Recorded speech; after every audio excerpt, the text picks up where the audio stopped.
David Kiplagat, my MP, this is my area MP for Soy.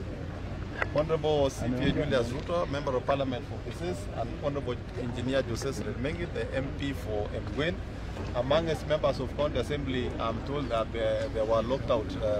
Of course, you know this is a court presence and other things are happening. And all those who have come, we have people who have come all the way from Narok. We want to thank you very much, Keiwa and your team.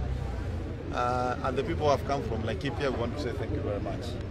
I just want to give you my assurance that as we are committed to the rule of law, and we are working on a very clear conscience on what the program entails and what it entails. So we want to leave it at that, but we want to thank all of you. And my people from Nakuru County, tumekuwa na maasala wengi Nakuru ya huko, hata wengine walikuwa na bail kidogo ya 1,200 nini. Hawa maasala karibu watu 60, pia nimesema wacha tuende nyumbani wote tukaendelea. Maisha ni namna hiyo. Unajua wakati kusema bottom up, haiko maanisha up bottom, it is the real bottom. Tumekuwa hawa na pale bottom, sasa tunajaribu kuwa free wote, sasa tumekuwa free. So otherwise I want to thank you. See you tomorrow in Eldoret in the Devolution Conference. I'll pick it up from where we left to conclude. But just to say that amidst all this, there is one thing that you people must understand.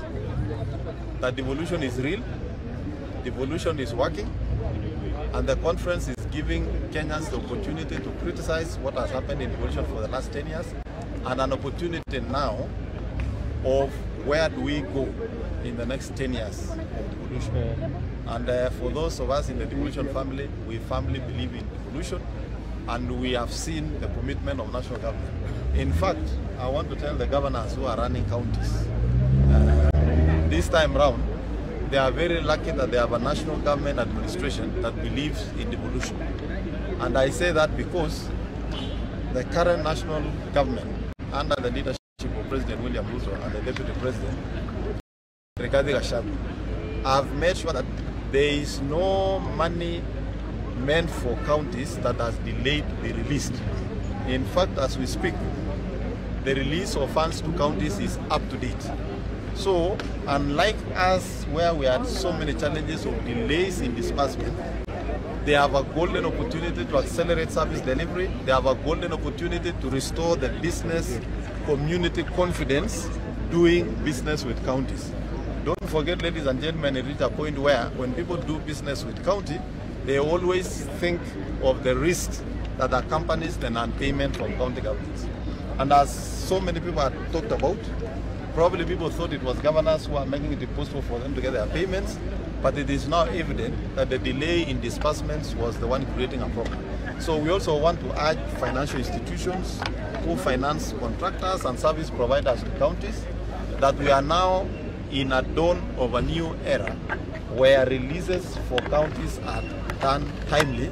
So please don't deny people doing business with counties loans for them to trade and provide services to the county, because counties now have timely releases that is going to help the business community doing business with the county, so that nobody now will lose their business, lose their assets to auction because of non-payment. So we really want to appreciate national government, and that sets a bright future for devolution. For those of us who believe in devolution to the core, we think we are now on the acceleration path of